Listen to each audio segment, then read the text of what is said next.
আবারও হিরো আলমকে ডিভোর্স দিচ্ছেন রিয়ামণি।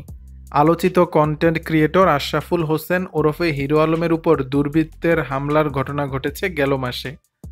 হামলার ঘটনায় ম্যাক্স অভি ও হিরো আলমের কথিত প্রেমিকা কন্টেন্ট ক্রিয়েটর মিথিলা সহ 4 জনের বিরুদ্ধে মামলা করেন আলম।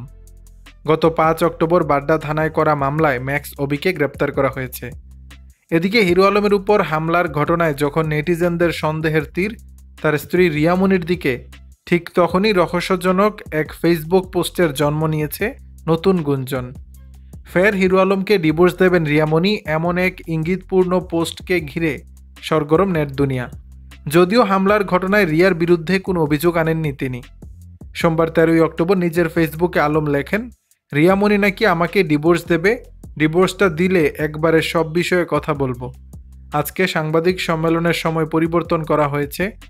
আলমের এই পোস্টের মন্তব্য ঘরে রিয়া লিখেছেন, যে বউ তোমাকে মেরে ফেলার পরিকল্পনা করতে পারে সে বউয়ের ডিভোর্সের অপেক্ষা তুমি কেন করবে? তোমার তো তালাক দেওয়ার কথা তাকে। হামলার ঘটনার জের ধরে নেটিজেনদের একাংশ মনে করছেন এই ঘটনার নেপথ্যে রয়েছে আলমের স্ত্রী রিয়ামণি। তাদের ভাষ্য, রিয়ামণিকে রিমান্ডে নিলে সব তথ্য বের হয়ে আসবে। হিরো আলমের উপরে আক্রমণের পেছনে রিয়ামণি ও তার বয়ফ্রেন্ড জড়িত। অন্য একজন লিখেছেন, রিয়ামণি তুমি ভালো হয়ে যাও, নাটক কম করো। এর আগে গত আগস্ট মাসে রিয়া আলমের মধ্যে সম্পর্কে টানাপোড়েনের জেরে আলমকে ডিভোর্সের ঘোষণা দেন রিয়ামণি। দর্শক, বিষয়টি নিয়ে আপনাদের মতামত জানাবেন নিচের কমেন্ট বক্সে।